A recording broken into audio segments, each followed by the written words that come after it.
Paddy's Women's Football Pick of the Week. Facets with the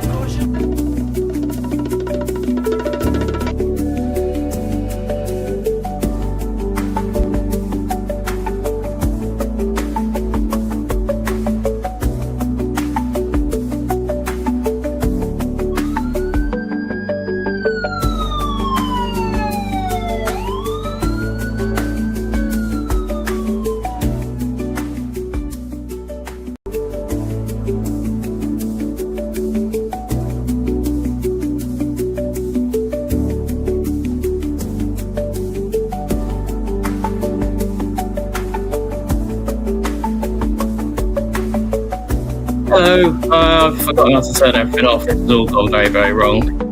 Welcome to Pause, and Fyfie's left me in charge, and it's gone. I don't know. Where's it gone? Going again. Right, so you should be able to see me, but I've recently got a new laptop. And for some reason, the camera, StreamYard, is not liking the camera, so I can't actually get my camera to show. This will teach me for not having set it up in advance.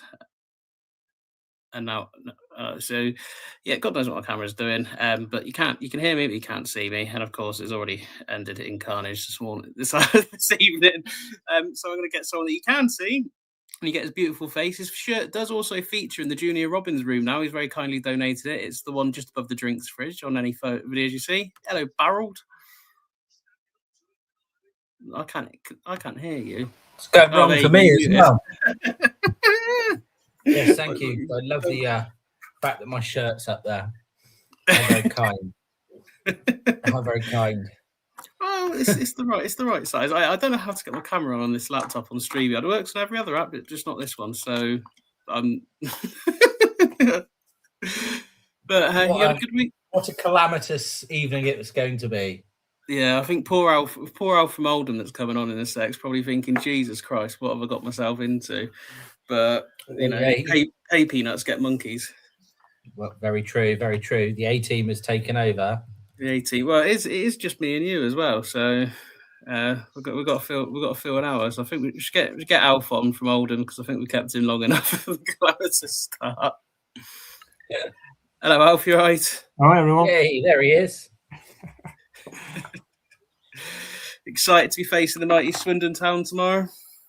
Sorry? You excited to be facing the mighty Swindon Town tomorrow? Yeah, it was viewing. It's like early last season, isn't it? It was quite early, I think, then. It's. I think it's going to be a good game.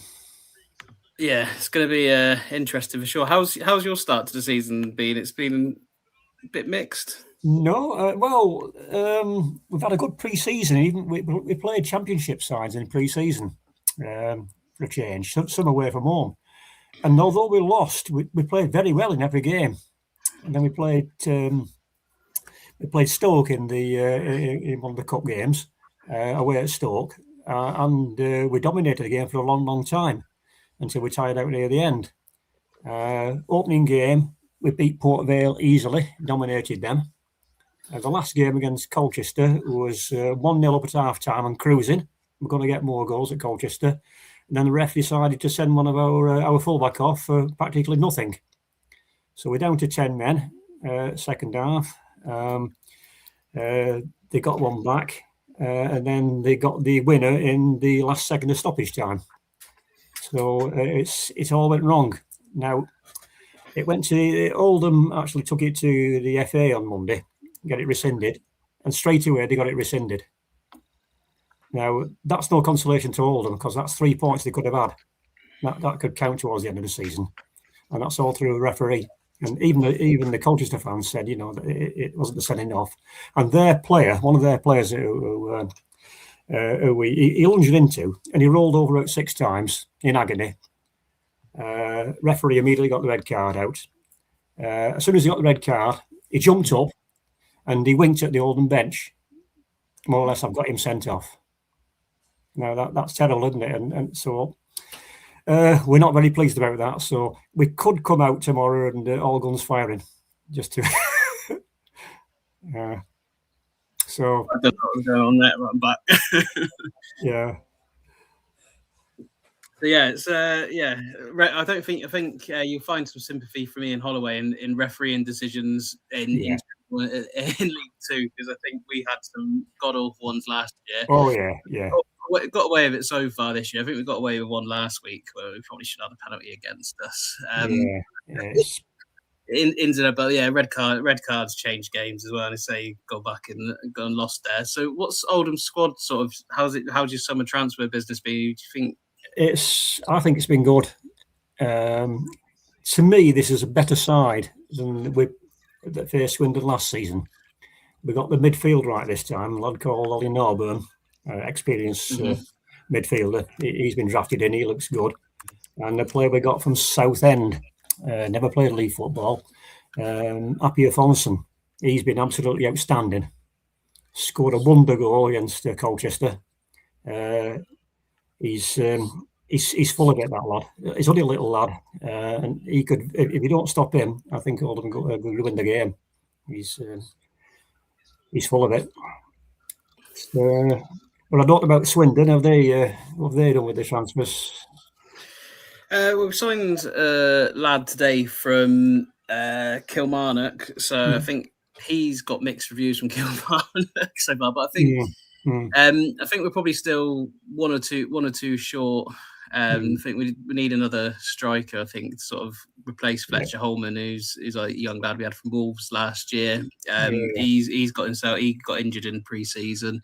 Along Gav Kilkenny, I'm assuming Gav Kilkenny midfielder. I'm assuming this new midfielder is there to replace him, but I don't think he can play tomorrow because obviously when he come down from Scotland, it classes as an international transfer. So we've got to wait for the two FAs to clear it with each other. But I think, how would you say the squad is this year, Barry, compared to last year? You've probably watched more than I have so far. Injured. It seems to be all the players we're relying on have managed to crock themselves in pre-season. I think Virtue's out for tomorrow as well. So that's another one that's definitely out. I've got to admit, I haven't really had a look at the pre-match yet to see what was said exactly. But yeah, it's been an interesting one. There's a few players, nobody really of note apart from what's his name? Who is it? Negru's been pretty good so far from Oxford. And who else? What's the other lad called? What position does he play, Barry? Mitch Clark has really stood out for me last weekend. He put in a hell of a shift. So luckily that's sort of covering a bit of our defensive weakness at the moment. But yeah, strikers wise, we desperately need someone. I think everybody needs strikers. I think every club's after a striker. I know we are. So we're having to put up with that Fond up again. You know, he's like an old war horse, but everybody knows what he can do now. We've got Kavanagh, actually signed last season, didn't do much, but this season he's on fire, Kavanagh. Playing like a number 10 role. And his movement off the ball is very good. Swindon have to be careful of this, because Kavanagh, his movement is very, very good indeed. He's scored a ton pre-season. But there's just him and Fondant really. They're Oldham relying on the wide men. I think tomorrow. I believe Swindon did just play with wing backs. Is that how they're going to play? Yeah, I think that's how we set up. You never know. You never know from week to week. But yeah, I think we tend to set up with wing backs, so that could be interesting if you're going to be sort of coming at us down the wing a bit more. How they fare up, because I think most teams I don't think we've seen many teams that have been sort of good down the wing so far this year. Probably maybe the exception of Cardiff. But obviously they're a championship side, but they're probably the only side. I think Cheltenham game last week, they weren't as impressive on the wings as I expected them to be. No, well, Oldham have got to. Oldham will play with 2 full-backs and 2 wingers, and just 2 midfielders. But the 2 full-backs are pretty good.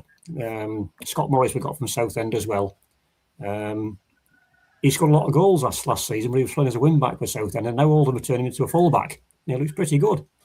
The other fella, Robson's a fine left back. So the 2 full backs, 2 wingers.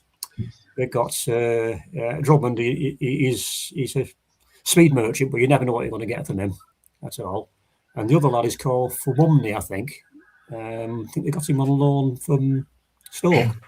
He looks really good. He looks as though he can beat a man, and got good acceleration. So I think Oldham could actually. You probably need to be aware about Oldham coming wide in this game, but you could take Oldham down the middle. Let's put it that way. I think that's probably where we're probably strongest, aren't we, Barry? Through the middle at times. Through the middle. I mean, I'm just looking at my little crib sheet from the family Sunday, so I can remember names. And now I can't actually blooming spot the bloke. I think we've not seemed great going forward this year, because obviously in the league we've only scored against Cheltenham, I want to say. Yeah, Cheltenham was 2, so it was Drinnan and Clark. Drinnan and Clark. And Drinnan's goal was a freak. It was a wonder goal, like sort of edge of the box and hit it. And then Clark's goal was worked well from a set piece. But we've lacked. Last season we looked really good going forward, and we looked like we just been playing football to outscore anyone. I think this year we've seemed a bit more solid defensively. In terms of we managed to keep a clean sheet and keep Cheltenham fairly out. But I think going forward where we could. So if hopefully your defence is sort of plays how it did in the second half against Colchester last week, we might have a fair shout. How's well received is your manager up there, Mickey Mellon, these days? Still everyone quite happy with him? He's never going to change. He, as you know from last season, if you remember the game, he just plays direct football. The idea is not possession at all. You'll have the vast amount of possession in the game, but the full-backs, the centre-backs are a bit slow. That's where we could be vulnerable. But what he'll try and do is trying to get it wide and then across to Big Fondop will try and knock a few people over. And this Cavani might just slip on unnoticed. I think that's the usual plan, just direct football. He won't change. He won't change.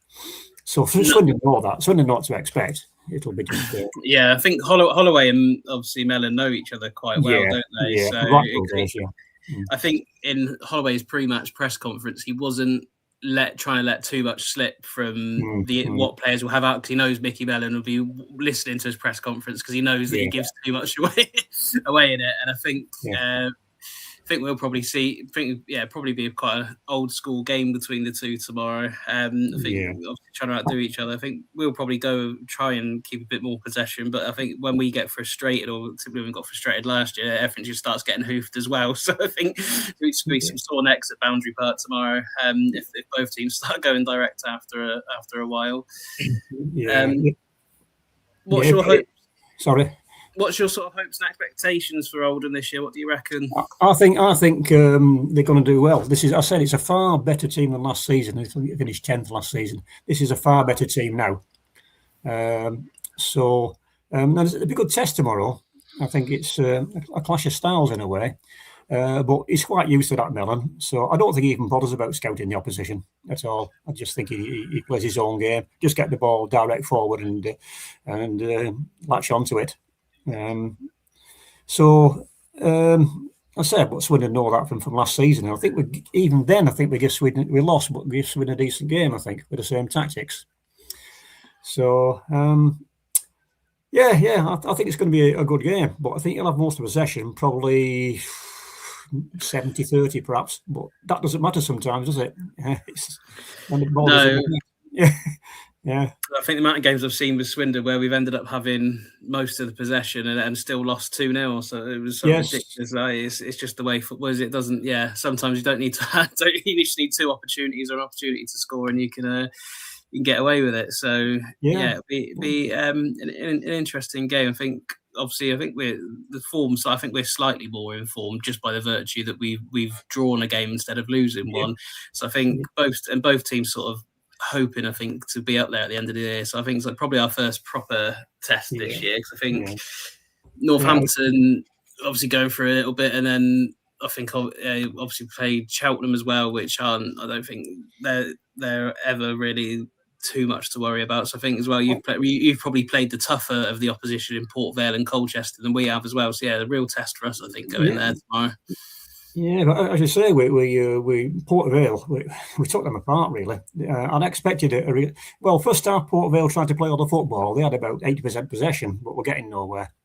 Then we played our normal tactics and just get hitting it long, and in the end it was comfortable against Port Vale, and against Colchester until they sent it off. So I wouldn't look too much into the points they've got.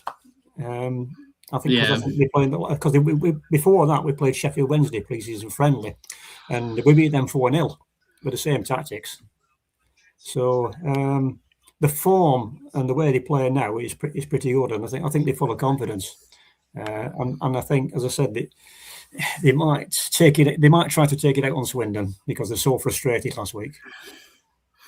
Yeah, and while we're there, I forgot Ben as well, Swindon Town fan. Hello, Ben. I have got a new laptop. This is the first time I've used the StreamYard on it, especially hosting, and for some reason I can't get the camera on, so it's all been a bit of a carnage so far. Going swimmingly, isn't it? You've come in, but we're at least swimmingly. We're just talking about, with Alf here from Oldham, the game tomorrow. You're probably the best place to say how you reckon we'll set up and how we play, what you think from a Swindon point of view, because you've probably seen more and paid more attention than Barry has. Well, we've been a lot more settled this year in formation, so it would be your standard 4-3-3. I think we'll start Glatz. It's by the sounds of it, it looks as though Glatz is back and will probably start and he can play a lot of the game, which means a lot of our press will be back. And Snowden will probably come on off the bench for the last half hour or so, but is a useful, welcome addition to that. Really interested to see how Thompson fits in. I reckon he'll probably just start on the bench. I think the rest of it will be pretty much as is. I think the major change will be Glatz to start ahead of Virtue, and we may see the lad from what's his name, the lad from QPR, the Aussie. It's be a bit out of position. I think he'll get one more game on the wings until Snowden's back on in the second half, unless he decides to start with the youngster. So, yeah, no, I think we're in a lot. So, I think be much likeness of last week. I think we'll have a go. I think we'll see an open game because I think Swindon will go there and try and win, and they'll press high, they'll be aggressive, and they won't let Oldham settle. They'll be quite physical, and they will try and turn their defenders round because though they're quite strong in the air, I think they're not that quick at the back. Oldham, well, their centre backs aren't anyway, so they'll try and turn around and get behind as much as they can. So that's really how we'll set up with our pace. So yeah, that's what I think. Yeah, and to say, so you reckon, Alf, Oldham are going to be a bit frustrated from obviously the result last week, and probably try and take out on us. I think that'll play into sort of the physicality of the game, and maybe sort of feist it a little bit, make it a little bit spicy to start off. It is because the two new midfielders we've got is Ollie Norburn, and he was known as Red Card Norburn in the past. He's a bit of a Vinnie Jones, is Norburn, but he's a good player, but he's a bit of a hothead at times. And then we got this other lad from Southend, Appiah Forson, and he's been absolutely outstanding. And he'll chase anything. He'll run at anything. Scored a brilliant goal last week as well. So the midfield is a lot better than it was last season. And as I mentioned earlier on, we've got the we've got two fullbacks and two wingers going wide, and they're not bad at all. So it could be interesting. Yeah, definitely could be an interesting game. I think the lad that we got from Scotland, from Kilmarnock, I think one of the reviews on him was he came, he saw, he got sent off, and he went. I think he played got two red cards in not very many games, didn't he? I think he was so. If he plays tomorrow, it could just be midfielders getting sent off left, right, and centre. So what do you reckon tomorrow? I have score prediction from you. I think I think Oldham could win this one because they are playing well, despite it doesn't look like it in points wise, but they are playing very, very well and a lot better than last season. So I'm taking it this time 2-1 to Oldham. 2-1 to Oldham. We'll do all our score predictions later on, but you're welcome to stay on Alpha. I think we're just going to talk about the new midfielder and Swindon Town things now. So thank you very much for coming on, mate. I know we all appreciate it and Fyfie appreciate it. So and hopefully we can all still be friends tomorrow. Yeah, just one thing that bring your umbrellas tomorrow. The showers have been horrendous so far. So, and you usually need an extra coat if you come to Oldham. It says it says 18 degrees, but it's going to be about 12. So, yeah. Before you go, mate, just a little thing because I've had a little check on the old weather. What's your drainage like? Sorry? What's the drainage like at Oldham? It's a bit of a personal question. The pitch is absolutely wonderful. It's what a hybrid pitch. Yes, it's a grass. Oh, is it? Yeah, it's an hybrid pitch, and they play rugby on it. They've had 4 or 5 rugby games already on it, and it makes absolutely no difference. It looks like Wembley. It's an absolute. Oh, fantastic! No, that's all right. No, still concerned because it starts to rain roughly about 11 o'clock, and it doesn't stop. And I don't know if they've had any flash flooding or anything like that. I was thinking, oh dear. No, it's Manchester. No, it's pretty high ground, Oldham. So it's it might be a bit slick on top. I don't know if that'll suit, but that's a possibility. Okay. No worries. Right, thank you. Thanks for the invite. Cheers, Al. Thanks very much, mate. Cheers, Al. Take care, buddy. Nice chatting. All right.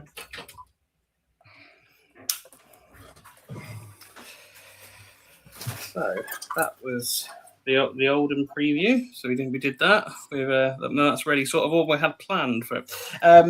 So what have you seen so far, Ben, about this new lad from Scotland? Because I know you're always straight on it as soon as we sign, or there's rumours of signing anyone. What have you heard? What do you know? Well, like everyone else, really, I'd never heard the bloke before he was before they announced him. I saw Sam Moorhead tweet early morning asking if you Kilmarnock fellow journalists about one of their players. So I thought I knew it was from there, but other than that, not a clue. I felt initial thoughts are slightly underwhelmed with the amount of games that he played. You know, you'd like someone at 26 to play on a lot more professional games and at the Scottish top level if they're going to make it in League Two. But I understand they've got a few players that play there. He has had a bit of a past with injuries, which is a bit annoying, but not so recent. If I read through Sam Moorehead's report on him, he's a defensive-minded midfielder that can be useful in other areas.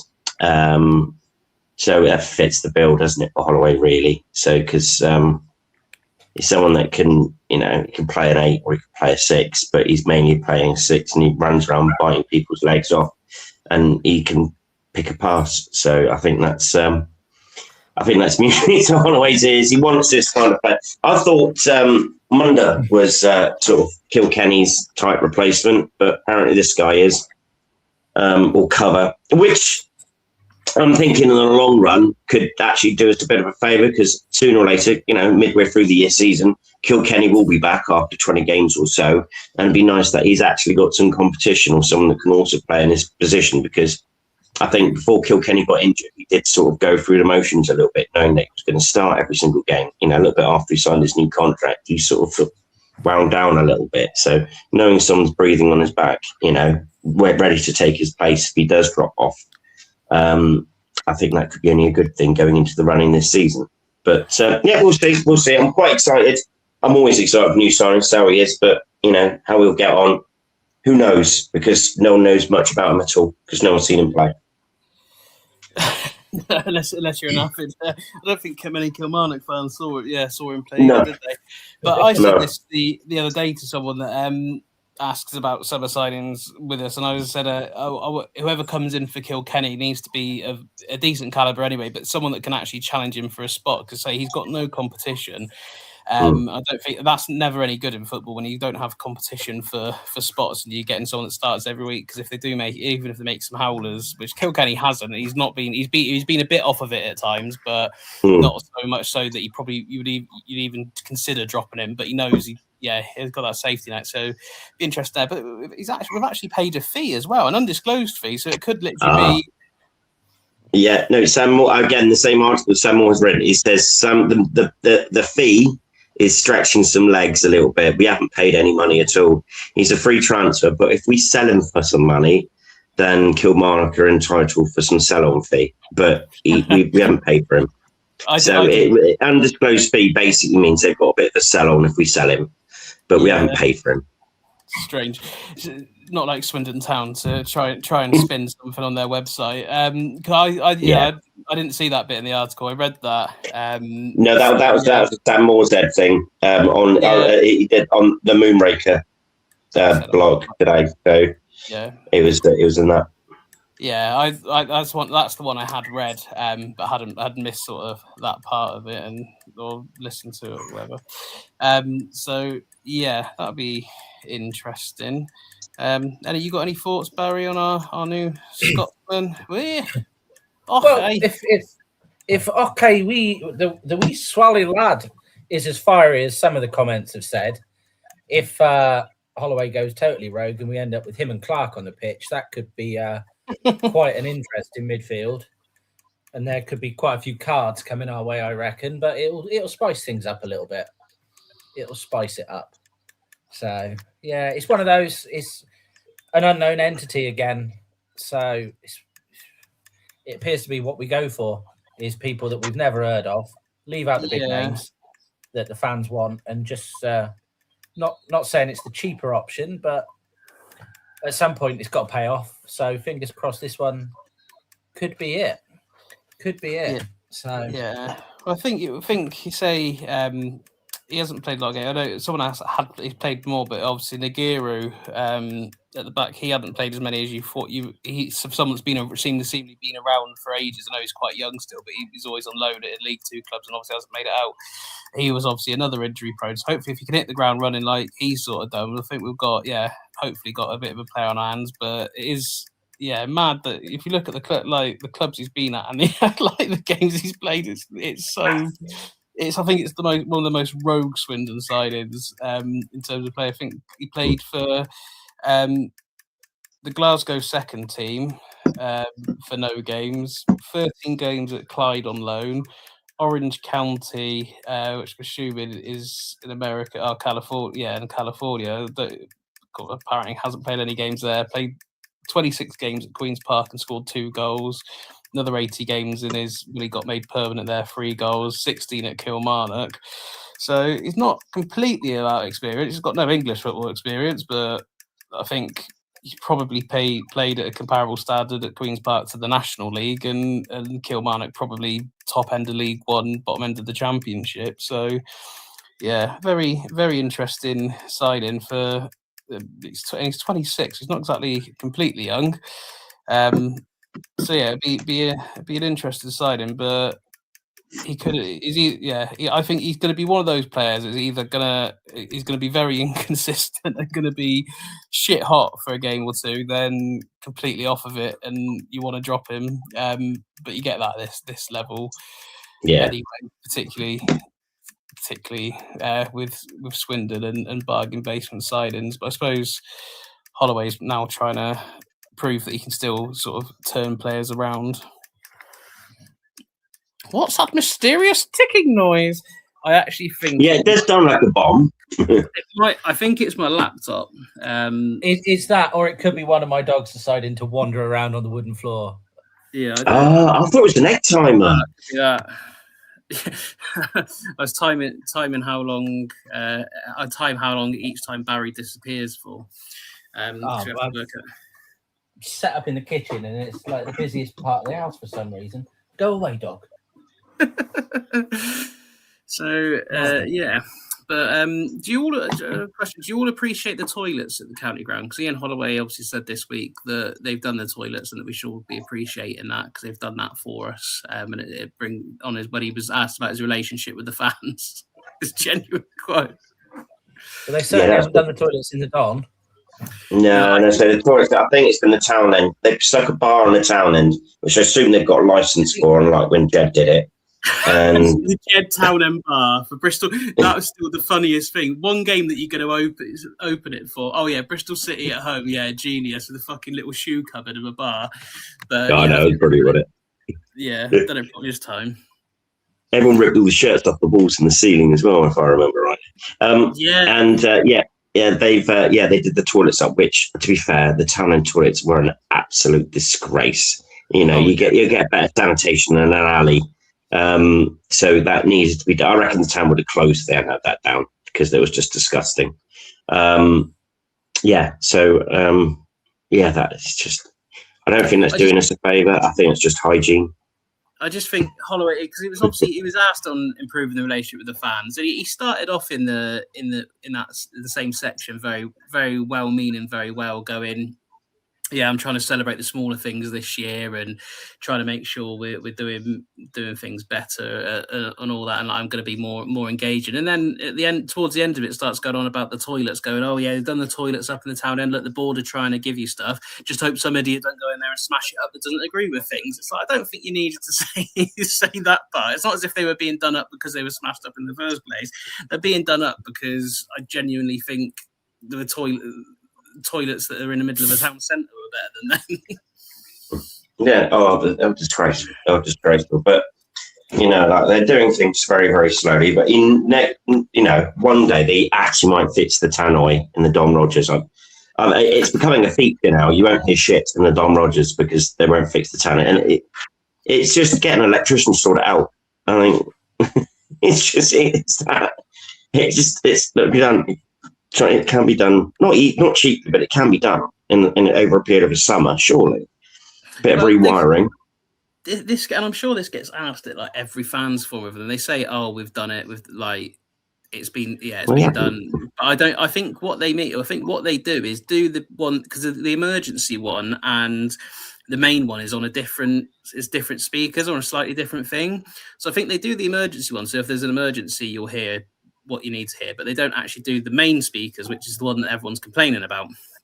And they've just said, we've done it, and it's you still can't hear shit in there. It's like if you miss the stoppage time board and you're in Don Rogers, you're fucked. You don't know, you've got to leave it. Well, that's it. But it's stuff like the role of honor call as well, because that's quite important. That's listened to and adhered to properly, and that they fucked that twice. And there's no excuses for that. And one part of that problem, people can't hear the names being read in the tannoy, so people don't know just to shut up. So it's spoken to right through. So they just hear this. It's just a mumbling. It's just it needs sorting, and it is essential that it's fixed because it's important. Because in the Don Rogers, you can hear it outside of the Don Rogers when they play it on the speakers before the game. But as soon as you're in the ground, you can't hear jack shit from it, and I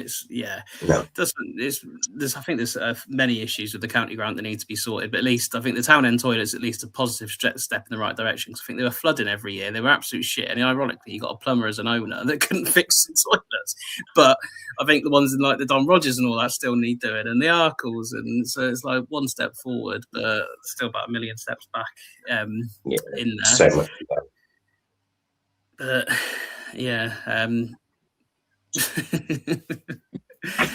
we've got I don't think there's really anything else that's happened this week with Swindon. It's been a fairly non-nonsense week. The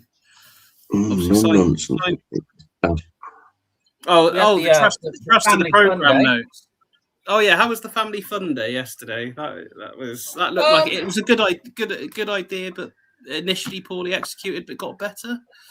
I wouldn't say poorly executed. I think people, it's just general. People are sheep. They see a queue form and they just join it. And there was no rhyme or reason. Like, they opened the doors at just gone 1 o'clock and people queued straight away at empty tables. And it was like, there's no players here. Have a mooch around, see what else is going on. And the players came out. And Holloway appeared first of all. He was quite mellow, to be honest. Very approachable and chatting to people, going around the room. The players slowly came out, and bless him, Wardy clicked on that the queue was just not moving, so got up out of his seat and started working his way down the queue and was sort of warming the crowd up, shall we say. And then a few others sort of joined in. And like Woody said, there's no point jumping in a queue and standing there. You might as well just wait because the players aren't leaving. And after an hour or so, it sort of died down and everything moved around the room nicely.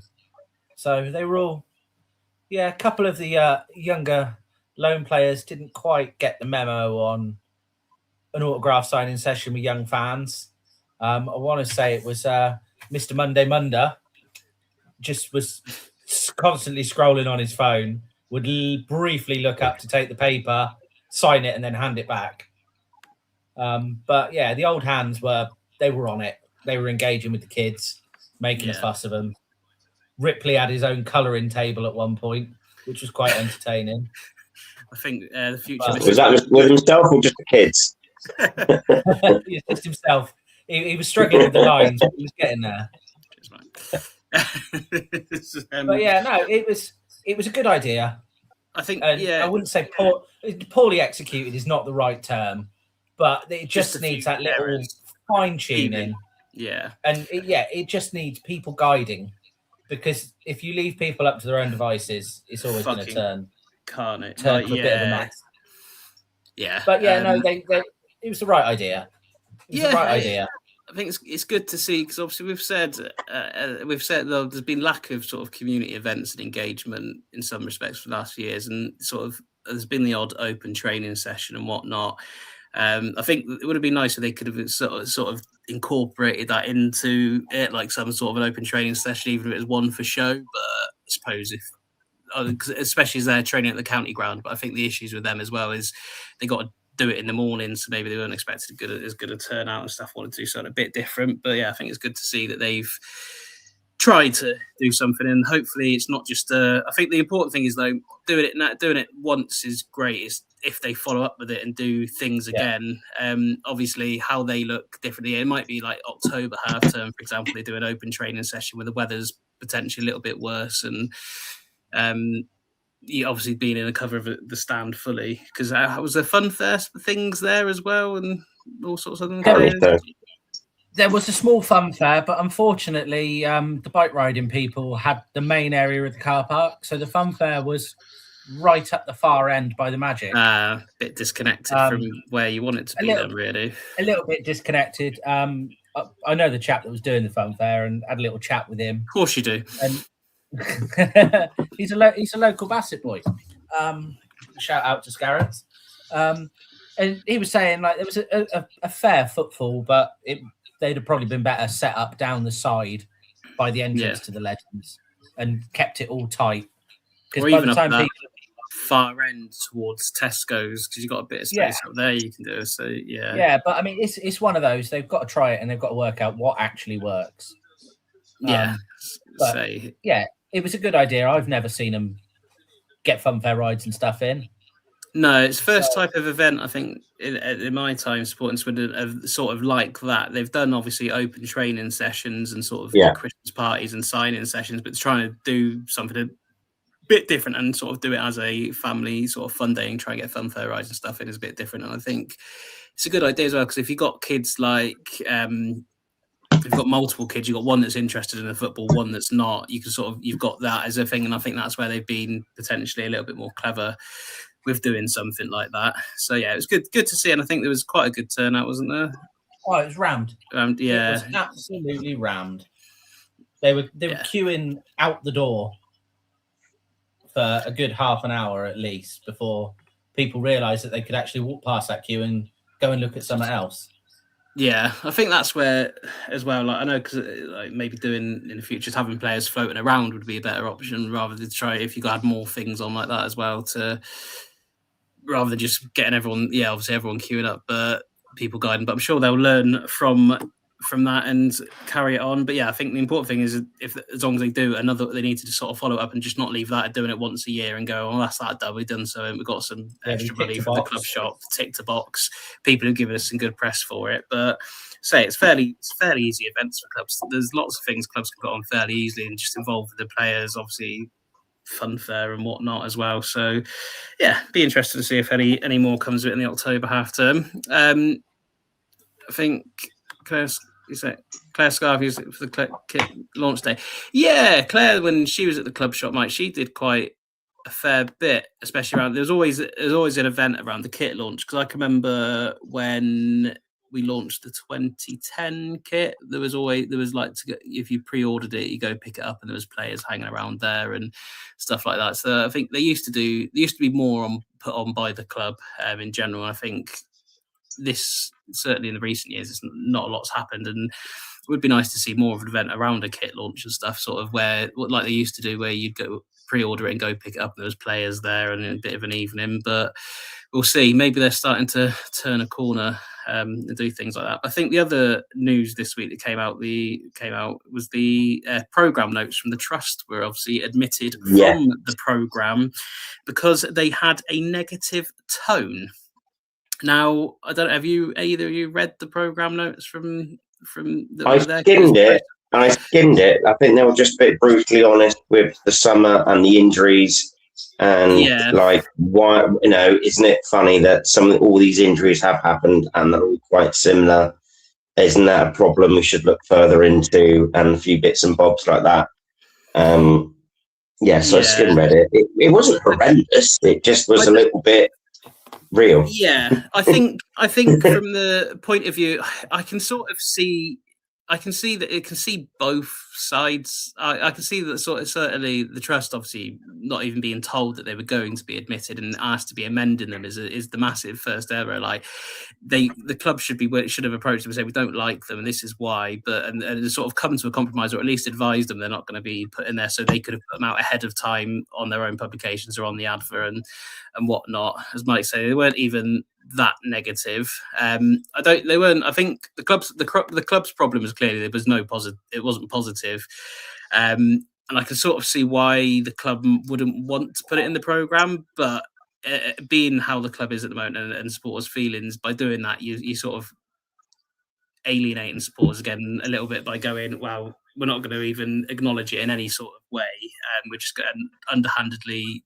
not print them in there, not tell the trust. I think is a little bit of a backhanded move, but I think it'd be interesting to see, because I think it's obviously it will probably develop in some ways in terms of, like, obviously how the club and trust relationship sort of does continue, because I think it's in sort of muddy grounds at the moment.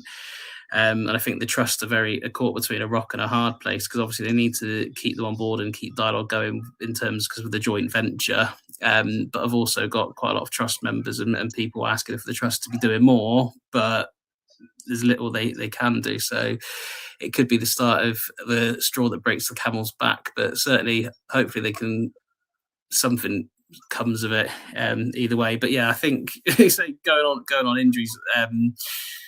Obviously, we'll be in a similar way. I think we're still looking for a new training ground.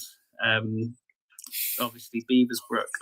I don't know how going from it. I don't know if we plan to ever return to Beaversbrook, or it's just the heat wave's ongoing. Well, I think they have to at some point. We've been at Beaversbrook for quite a while, haven't we? We left Liddington, so I think we've been up there since, just until not longer. It was, I think, I can't remember, because we were at Liddington for ages, weren't we? And then I think it was. I reckon we've got to be up there for over 10 years. I reckon it's got right, and it's only the last 18 months that the injuries have been pretty bad. So there's a good period of about 8.5 years where it's been okay.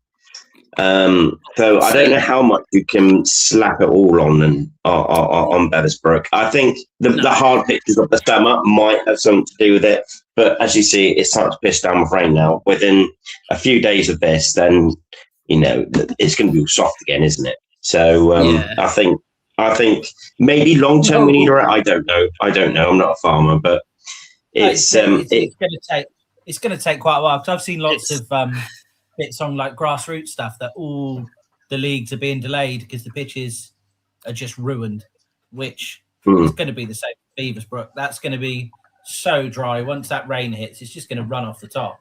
I think a lot of the grounds, a lot of grounds have like the ground, because it's been so hot, grounds have cracked as well. So they'll need to get in and repair that. Even though the rain will do so much, there's going to be sort of needing physical grounds people to get in and repair some of these grounds. And I think Beaversbrook's being used potentially is a little bit of a scapegoat with the injuries, because we've been up there for quite a while, and I don't doubt that the pitches up there haven't taken well to the heat, and even with the amount of That's water everywhere.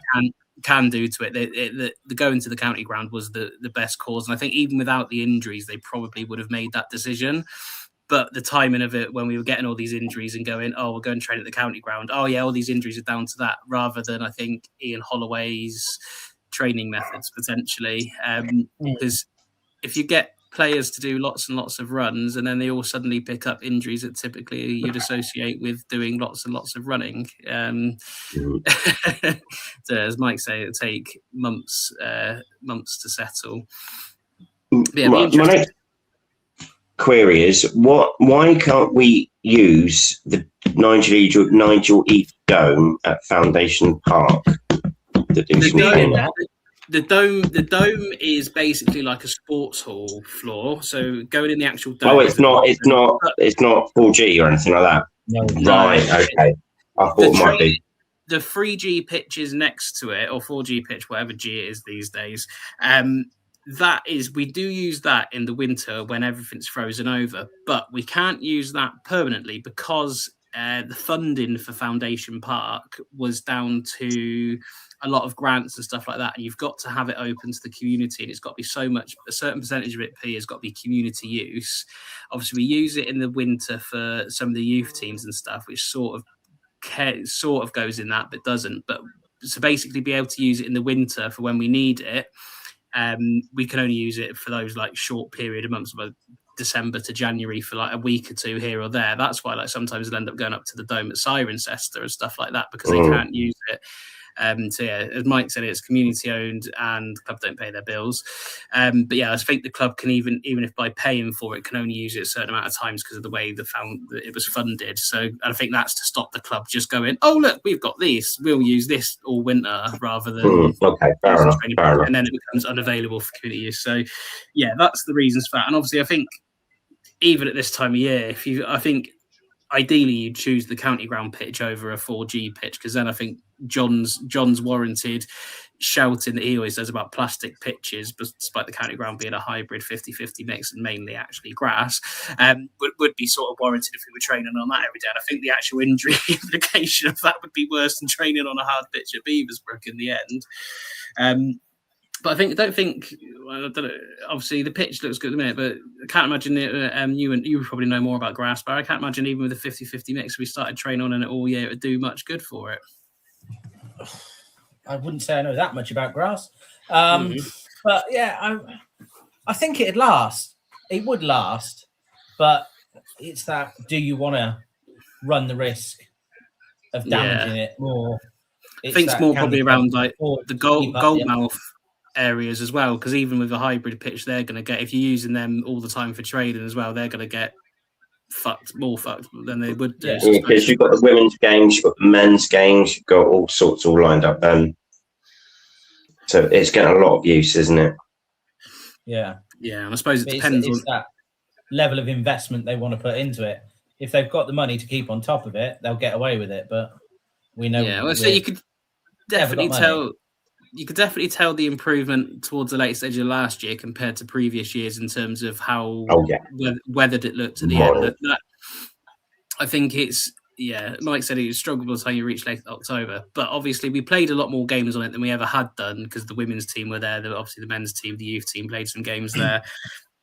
But adding training onto it, and then I suppose it depends how wet your winter is. If it starts getting really wet, you want to be leaving it a few days, and how cold it is because there's no heating, so they've got to keep it covered if we get a frost. That's the other problem, because you don't want to. You could be potentially choosing between training for a game that you might not be able to play because you've had to use the pitch while it's really cold. So, I think that's probably why they're sort of keen to get to somewhere else to use it in the meantime, or from sort of probably September, October onwards, rather than train at the county grounds until Beaversbrook's ready. Because I don't reckon Beaversbrook will be ready till late October, the earliest, depending on how it goes. It's obviously not showing any signs of any imminent rain. So it would take months. And I say they probably got to do some work to get any cracks in the ground and stuff sorted. So it'll be interesting to see. But there's not a great deal of places you can probably train. I think the only other option is Stanley Park, but Forest Green used that. Or I think they still do. Possibly, unless they are at the Royal Ag now. I don't think, but I think all the other pitches are going to be vaguely the same as well. I think Forest Green is still at Stanley Park. I'm sure they were there last time I was there. I'm pretty sure they are, which is again really random because I don't know. They use their youth team. I think we use some youth team games at the Royal Ag, and I think they do as well. But I assume it's because they can't use it during the week all the time. But I think most other places, because realistically, you're going to be using a grassroots sporting facility that's got a bit nicer pitches, and I think there's no real many options in and around Swindon for that. I'm trying to think. Stanley Park is one, obviously that's not far from Beaversbrook up in Carn. They're not at Stanley Park anymore. Chippenham Town Chief. Well, I don't know if Forest Green are now. They must be at the Royal Ag, but they're at the Candriam Training Centre apparently. Where the hell is that? Probably near Stroud. Just off Junction 13 with the M5. They've got their training centre bit open, I think, but not their new wooden teepee place. Oh, I see. Yeah, pretty much the only teams. Chippenham train full time. Are they there? The grass pitch is not being used there. Yeah, so I think, and that's going to be the same with every facility up and down the country, probably. Probably except from Oldham. Oldham probably have a nice go training in Oldham. There'll be loads up there. There'll be loads of facilities. And Manchester way won't bound to be. Imagine something I think I could see us end up doing. It'd be causing outrages if we ended up going to use like Bristol City's training facility or something alongside them for a few weeks. Could you imagine? I wouldn't give a shit just as long as they don't get injured and they get trained regularly. I just don't want to fuck a pitch. I don't want to get to March and go, well, the campground is a bit fucked because we've been training all till November on it. Yeah, that'd be awful. So I don't. As long as they've got somewhere to train and they don't get hurt and they're good, I don't get what's Reading up to. They've got a massive one. I don't know. Yeah, they've got They'll just be on the running track instead. To be fair, Holloway would absolutely love that. Just get the running around doing sprints like Usain Bolt. Could put Usain Bolt around there.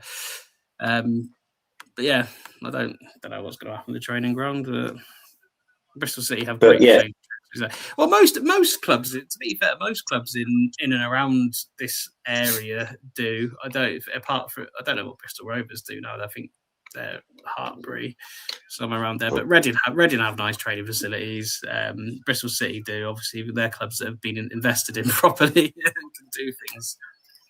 Well, if anyone's got a good 15 to 20 million, someone need a proper new, decent training facility. What happened to Lee Howard's plan? Remember that he was going to do it on. He was going to buy his race course, wasn't he? He was training ground on that. Remember that?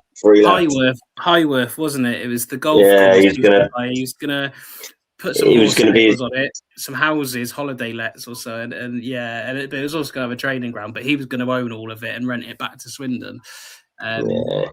And I think he was going to use trying to use the ED fund for that, but that's why it never happened. Peppercorn rate of £1, or something like that, wasn't it? So it was never happened like that. Yeah, it's certainly going to be interesting. I think tomorrow's training ground and trust notes have been the only sort of bar the Scottish signing this week, and obviously the family fun day. I think the only player that we know out tomorrow is Virtue, is it? Ben, Virtue's apparently is a doubt. I didn't see that anywhere apart from someone posted it was on Moonraker. I've not seen it, but Virtue's a doubt. And in the chat, it looks as though Glatz and Snowden are back. Unclear on what is that guy from Wigan called? Really bad with names. The bloke from Wigan, the winger. Harry, get your cheat sheet out.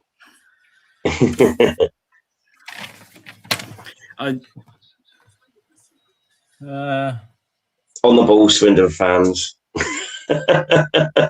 And the Bolton lad, I think that they might. Hungbo? Humbo. Yeah, Hungbo. Yeah, I think he might, and the Bolton lad might, and Ball might, but the other two, pretty sure. Yes, I think it looks like we are edging out of the injury crisis. So I think Snowden, Hungbo, Glatzel, and Ball are all available, and also Sam Inwood, the lad from Bolton, Yeah. Ginga. So I think he was just couldn't play in the sun, to be honest. Well, that might well be it, isn't it? So yeah, it looks like, and I think it's probably not a bad time for us to be getting a few players back in, because obviously we've got Saturday, Tuesday, haven't we? So Yeah, they start rolling up. It's a tough couple of games. Because Oldham aren't going to be easy. Point would be a good result tomorrow. Yeah, I think Oldham have probably had a slightly tougher start than us, as I said with Alf earlier, because I think they've played Colchester and Port Vale, and I think they beat Port Vale and obviously lost to Colchester, had a man sent off, and we've played Northampton, who I think are in a bit of a transitionary period. Obviously came down last year, and Cheltenham, who I expected more from Cheltenham. I don't know. I thought defensively they were poor, and I expected. I expected more. I think because they've had quite a big summer, but I think Oldham. I think out of the two, I think Oldham's because Boundary Park's always a tough place to go because their fans are quite passionate up there, and it's always cold. It's always seemingly cold there. I think I've been there in the middle of summer before, in August before, and it was still cold. As cold as it was on a January night. It's a horrible place to go. But I think there'll be decent travelling numbers. Either you going tomorrow? Yep, I'm going. Well, leaving at 8:30 tomorrow morning, picking the boy up, then driving all the way north. Buzzing. All the way north. I think have you done Oldham before, Barry? No. I've been every time we played Oldham. I've been away, so one day I'll get there. I've done Bolton Oldham a couple of times. Always a good pie, but it always is the more north you go in Manchester way. But I think they've got that stand, didn't they? The newer stand of the three, haven't they? Opened these days. Yeah, they have. They've got that one. Yeah, they got that. It's not bad, Boundary Park, actually, for a football ground. Usually cold. It's proper, old school, but they got a bit like the county ground, really. Not necessarily. County ground actually is normally quite cold as well, to be fair, because unless you're sat in the bottom of the arc, the wind goes right through it, doesn't it? It's got the wind tunnel. But it's not a bad time of year to go through. But no matter during the heat wave, Boundary Park would have been about 3 or 4 degrees, even at the peak of the heat wave when everyone else was sweating at 37 degrees. Boundary Park was ticking along at 1 and 2. For some weird reason, it's always cold there. It's not allowed to be more than 5 degrees at Boundary Park. Even when Alf was saying a bit earlier, it's summer, but bring your coat. So it's when he said bring it. Penguins, Paul. Yeah. So it's going to be cold. It's going to be grim. It's going to be wet. It's probably going to be a bit windy. It's going to feel like football season's back. It's been quite warm at the start of the season, hasn't it? All the games we've been to so far this season, just going in our shirts and everything, sunglasses and all that. But I think Oldham's back to reality, back to the norm, back to the cold. I think what you'll have as well, you'll have a bunch of people that don't realise, I haven't looked at the weather, just assuming it's going to be all right and warm still. Shorts and t-shirt get there and it's pissing it down. There's always a few. There's going to be a few that are going to turn up. One is my son. Fred always goes in just a shirt and shorts. I will be bringing his coat. Yeah, I will be bringing his coat with him in the car and just saying, "You're sticking out on. It's raining." Watch you get there now, and it'll be absolutely roasted. You'll be there like fucking dressed like a penguin. It won't be. It's Oldham. Yeah, it won't be. It's Oldham. It's Oldham. How much are they charging for a ticket this year? Which might cost about 24 quid, I think. My ticket's next door. I'm not going to go for a bit. It wasn't pretty reasonably priced. Wasn't too bad. Yeah, not bad. They've got their own online ticketing thing, so it looks like a Swindon ticket when you download it off the ticket code. And apparently you can use an online ticket. And tomorrow you can use an online ticket or a physical ticket. It wasn't like the Northampton debacle where they sent you an online QR code, but you still needed your ticket from the club. You can use both apparently. Well, that's what when I bought my ticket, that's what they said. So hopefully that's true. But bring both just in case. I've got visions of you getting there tomorrow and it's forgetting your physical ticket and going, fuck, can't get in. Ben's stuck. Fred's in, but Ben's stuck in like a Premier Inn bar or something. Because I think Fred's in raw tears. 6-hour journey wasted. Oh, that's not be fun. My only memories going to Oldham. There was one year we found a pub. I think the closest pub was literally like a Premier Inn, a Brewers Fair, like not far from the ground. That was the only sort of pub that let you in. And then one year we went up in one of a bloke's on those transit vans, me, him, and his daughter, and I think we got stuck on the M62 for ages, and literally got to Oldham about 2:45. Literally rock up at the ground, and you could just see everyone in the stand. I think the players are just about coming out, so. I think we won. I can't remember. I think that was back under Zacanio when football was a bit more enjoyable.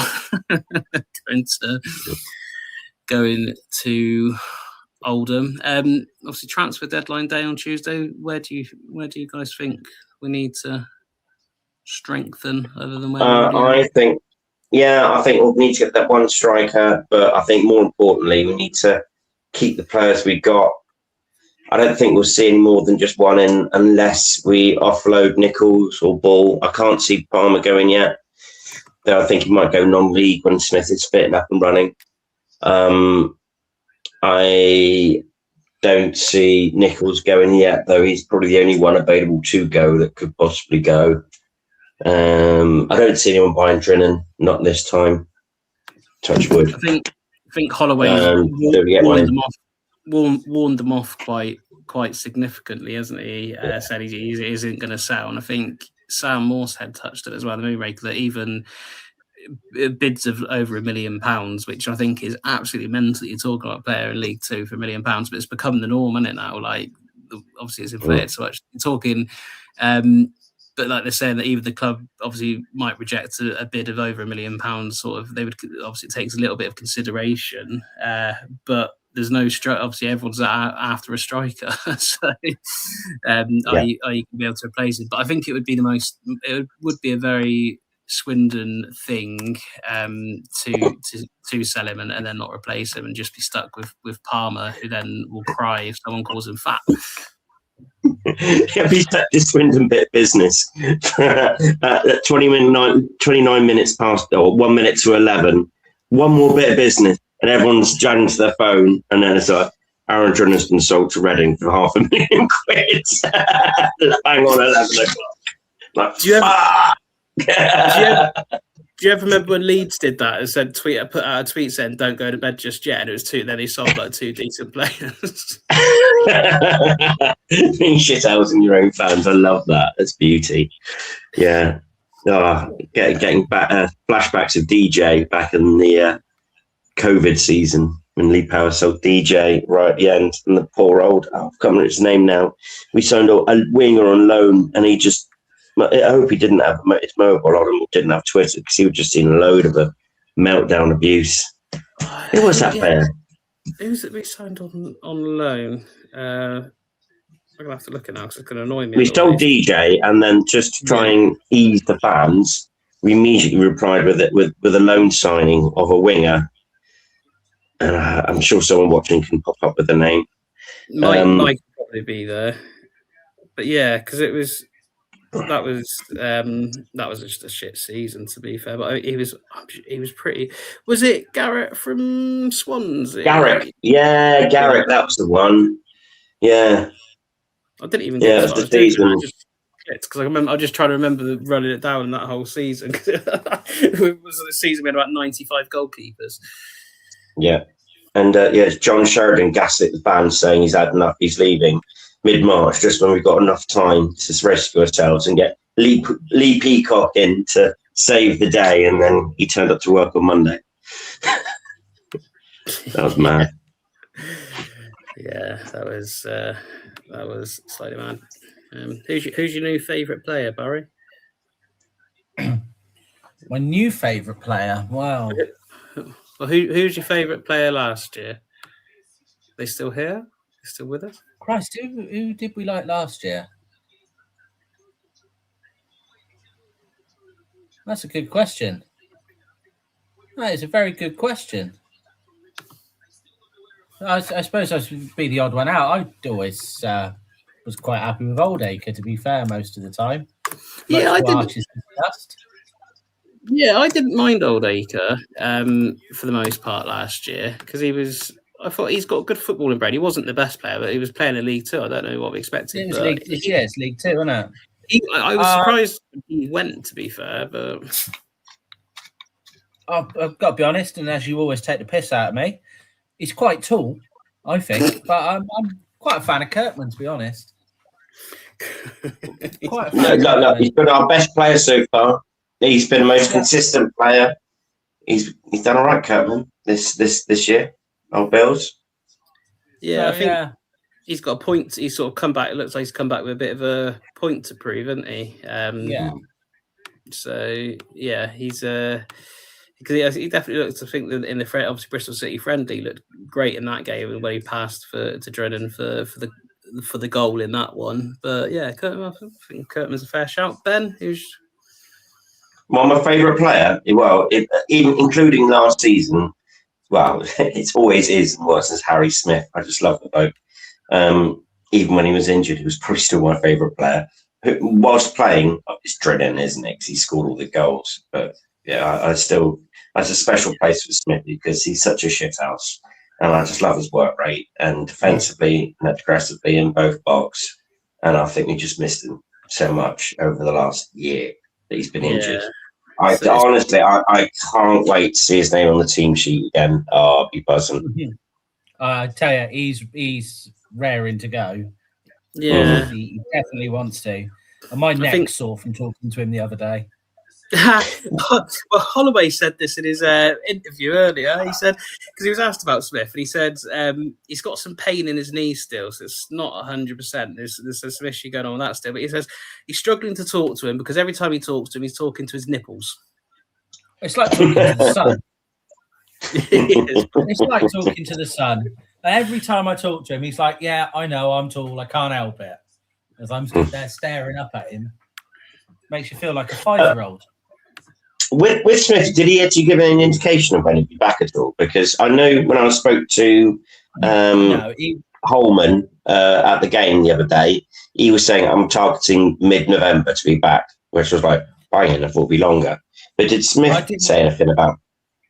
We didn't actually get to properly talk to Smith until quite near the end of it.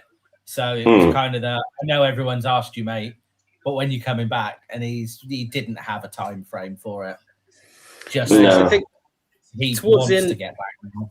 End of last year, he was murmuring that he might, if we did make the playoffs, etc., he might be back for that. And I think he's just been, whatever's happened with his recovery is obviously setting, but just keeps setting him back or whatever. So hopefully he's back soon. But yeah, it seems to be an odd one because even with an ACL, it's not normally this long out. Over a year. It's over a year now. It's going to take a long time for Steve Smithy that we had, because he's got to be building up. He's got to go through all the training. He's got to get his match fitness back. He's got to get his strength back. He's got his trust back in his knee, and then he's got to be playing because he's got that full physical contact as well. It's going to be like Christmas, January, if he comes back in October before we get Smithy again. But wouldn't shock me if he did once he's back, once he's able to sort of play and looks like get back on a pitch. So if he did go out on loan to maybe like a National League club, because obviously they can go out on loan at any point just to get minutes in it, like have a bit of like a pre-season, go to someone that's of a decent standard, but just to get some minutes into his legs. Because obviously, you're coming back half for a season is always difficult, but obviously you got to jostle. And you've got to also keep Palmer happy and all the rest of it. But I suppose it'd be interesting. But I think every Swindon fan will be delighted when he's back. I think there'll be one time every Swindon fan could be unified for an afternoon at least. It'd be great. It'd be great. But that's the thing as well. When you come back from such a long time injured, there's the risk of doing other injuries as well when you're playing. So you could tear a calf muscle, hamstring, that sort of thing that happens quite a lot because those muscles aren't used to.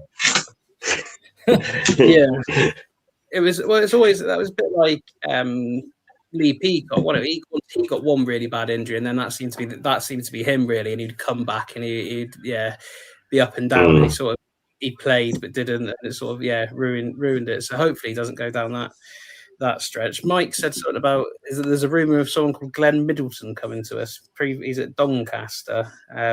Yeah, he's a winger, isn't he? He's sort of our favourite little bit. Former Scottish under 21 international, I believe. Yeah.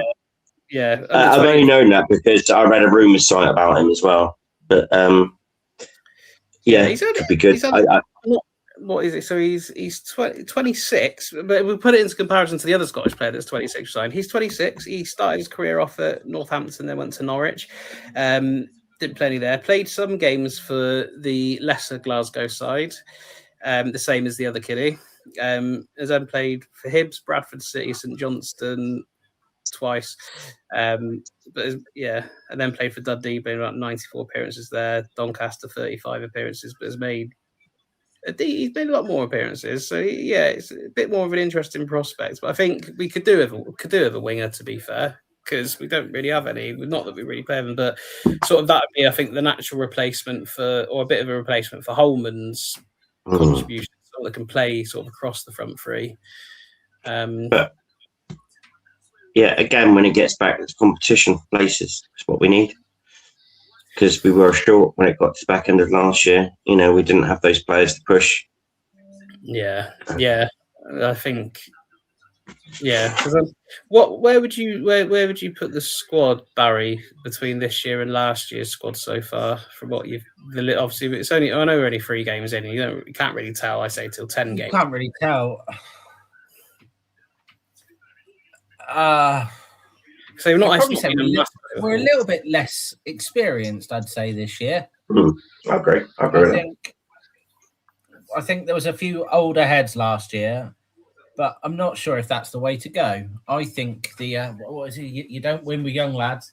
I think the youngsters have probably got a little bit more hunger in them, and they want to make something of themselves. So it could prove to be beneficial this year, as long as they can stay injury free. It appears to be, I'm just thinking about it, more of the older ones that have got injured as well, compared to the youngsters that we've got in. So, I seem to think Fletcher Holman's the only, and that centre back, mate. There's been the odd knock. Obviously, Fletcher Holman's the only one with a big injury. Then he's the obviously younger one. But I think the other loanies and stuff have just picked up the odd knock and stuff rather than And the only other one is it another Aussie, isn't it, that put his shoulder out? That they were looking at the trialist, but they're still thinking about him. I'm sure I read somewhere, but he keeps having issues with it popping out again. So it's that experience again, I think, but it didn't help us towards the end of last year. No, and he said because is it the game after Grimsby where he changed it all up and put more of the youngsters in because he said they all let him down and stuff. So that's probably, and he did say, so it's probably where he went last year that the experience let us down in the end. Would Ben pay 200 for Shamanga if he was for sale? No, we don't get any penalties. I wouldn't have Shamanga in the team. To be fair, I don't think we need him. Though he's doing wonders at Barnet. No, I don't think he was lethal from the penalty spot, but he's not the player he was at Chesterfield, was he? To be fair. Oh, shit. It was horrible to watch, but no, he won't go. Offerball, I miss Offerball. I'd take him back in a heartbeat. That's Offerball's one player. Well, we all said this last year. It's the one midfielder we didn't have last year at all. I had no idea why we didn't properly replace him. And when Clark got injured, we had no one with any bite in midfield. And Offerball could pass the ball. He could he was useful going forward and at the back. And he's a good reason why Barnet fancied this year. Clark got injured and fingered someone's arsehole and got banned for. Yeah. games. Still, don't know Mm. why I didn't play against Cardiff this year. Yeah, it's funny that, isn't it? But yeah, Got getting Clarky. deference. But yeah, I think this squad it's different to last year's in a lot of respects. I think got a lot more younger kids and more. It feels like some. I don't know if it's just a feeling. It feels like there's some more loadies in it this year than other ones. But I was just looking on the Swindon website, and this Michael like this that to find the women. I know the women played midweek, but I didn't get the score and see what their fixtures were. The Swindon site haven't even bothered updating what the women's score was on the website, so I had to go on to. It was 4 or 5-1, I think. It was you got the 5 right. So it was Maidenhead 2, Swindon 5. Well done, girls. So just looking through to see who scored them. So Vinster made a breakthrough after barely 90 seconds of play. Libby Davies scored. She used to play for Bassett, didn't she? Yep. But yeah, 1-5-2 midweek. I did see. I mean, the only reason I actually do know that we played midweek is because I saw Mike's. There we go. Libby Davies hat trick. There you go, Mike. You are the new. Mike is on it always. I did see there was probably no coverage of it once again by the club because Mike. The only reason I saw it was because Mike tweeted that there had been that Swindon. I saw him score one of the goals. There's been a score there, so nice to see they're keeping up with the. Couldn't see who scored the other two, but in fact he's doing more for the Swindon women's team media sat from home than than the club is. It's a bit cool to see. Yeah, that they need to keep that on. They need to keep that, especially after we just got promoted. So they do need to be a lot more vocal because they're trying to drum up support. They're trying to keep fans engaged. They need someone full time on that. Yeah, it is important. You have to pop along to a game, Ben. Well, it's saying that I live all the way in Cheltenham. It's a bit of a mission, you know. It's the affordability of doing that sort of thing. It's about an hour away. It's about an hour away. You travel. I've got other commitments. You travel to like things like the fans forum, and you could always just stay over after a game. I did a Fool's night out one night, and there's a Swindon game on the Sunday. You never popped on. It'd been ideal when they used to play at Fairford. You could have popped along then, Quays. It's a little bit closer. Or when you lived in Cirencester, in fact, they played in Fairford.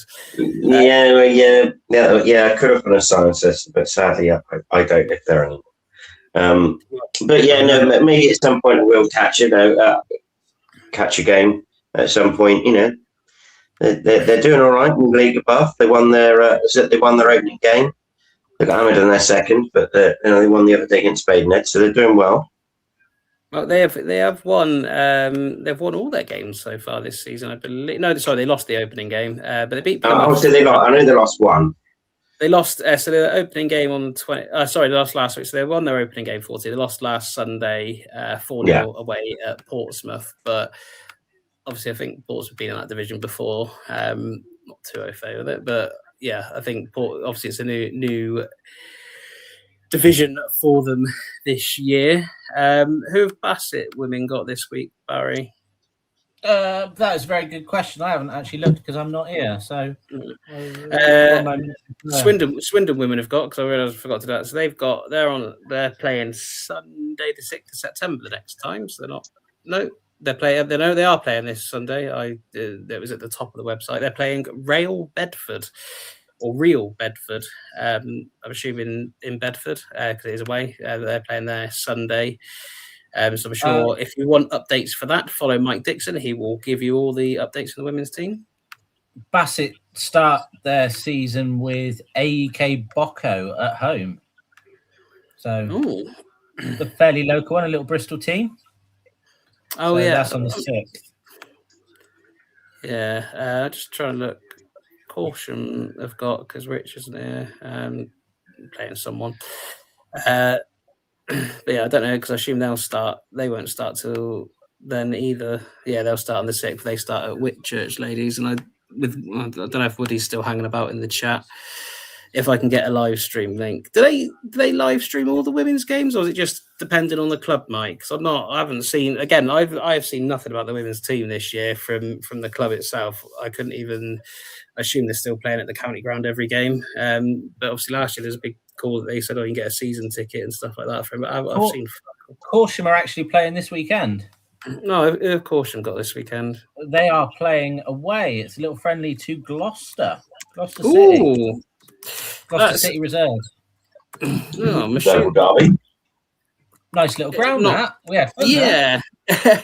If they're, I don't know if because it's the Gloucester City Reserves. I do want that they do have a nice little crep van though. If you are there, we that was much needed for us on our way back from Fleetwood. Yeah.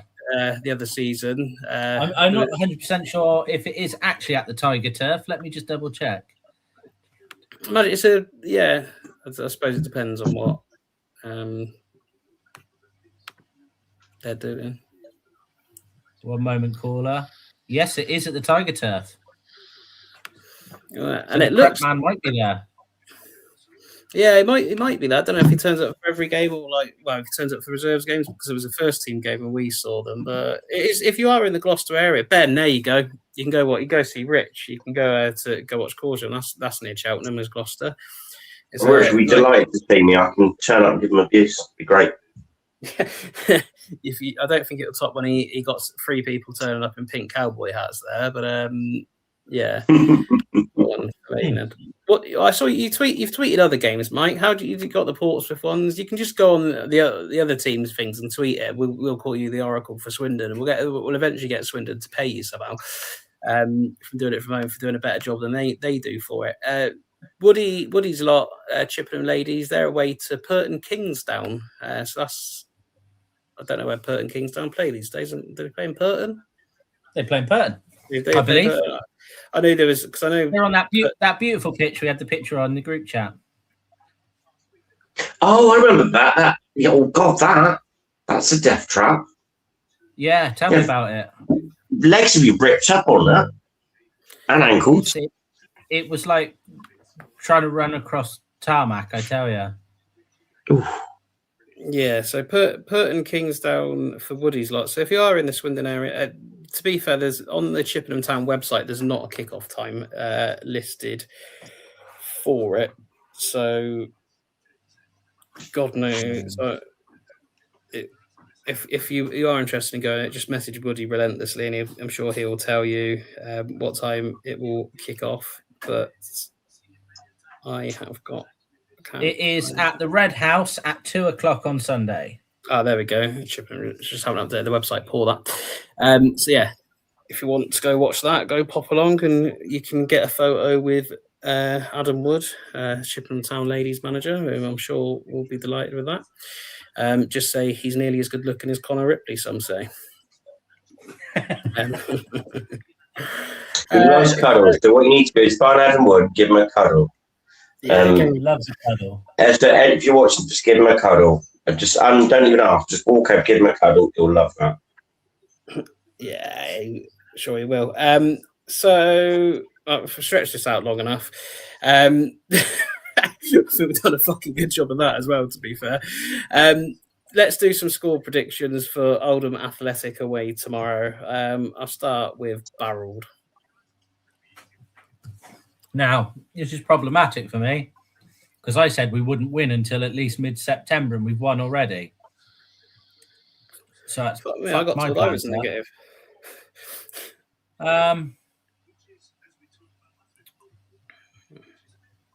2-1 Town. 2-1 Town. Ben? Well, Mike's gone 1-1. Yeah, I'm excited without being, because I'm interested to see what this team can do. But I'm always excited. But I'm excited what this team can do because it's a new team. But being expectant, it's hard to. Oldham's a tough place to go to. They're going to be a playoff contender. I think Mike's right with 1-1. I want to say, initially I was going to say same as Barry, 2-1 win. But Barry's gone that. But I don't think we're going to beat 3-1. I don't think it's going to be 1-0. I think both teams will score. So I'm going to go Desmond 2-2. Go 2-2. I'm going to go 2-1 to Oldham.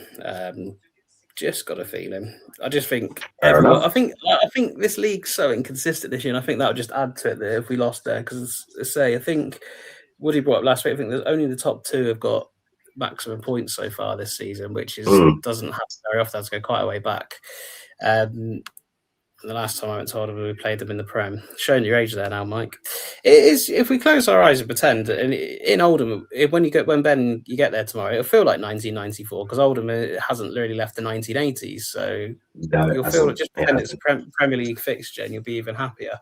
I think this league's so inconsistent. I think that would just add to it'd be the type of result would be 2-1 Oldham, just to add to the inconsistency of they would then have every single result, and we'd have every single result rather.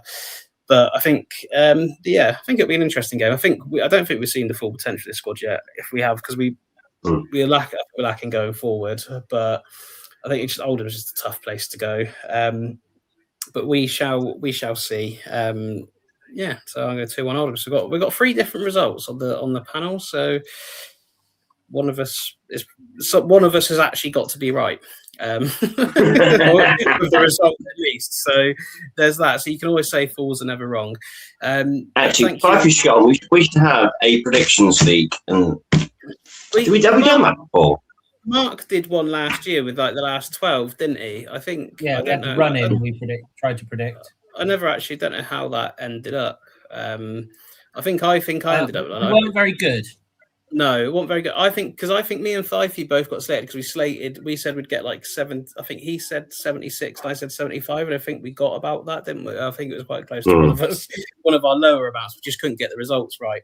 But yeah, maybe we should get one done. We should do it like all the fools individually, and then you can do the listeners and watchers against it and see who comes out on top. But we just have to do it minus 3 games. But I'll bid you all adieu.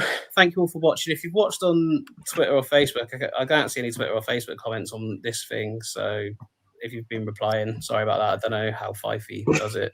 But it just showing YouTube ones. But I didn't get a camera working for about an hour. So there's that. Kieran, you've done really well, mate, because I freaked out when I did it. So like I had 20 minutes of like music and then me just staring at the screen. So I think you did quite well. Yeah, when you did it as well. But yeah, thank you all for watching, and good night, good evening. I've got to get the title things up now. That could be another thing. That'll fill the next 10 minutes. 15 mates at the bar, 6 long years we wear the scars, beards and banter, week by week, debate gets loud, the passion leaks, red and white from head to toe, every home roar.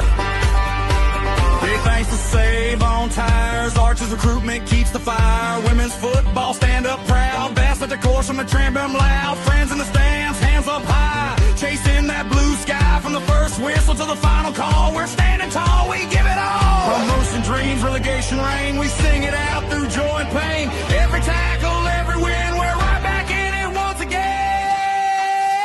Up the sled, up the sled.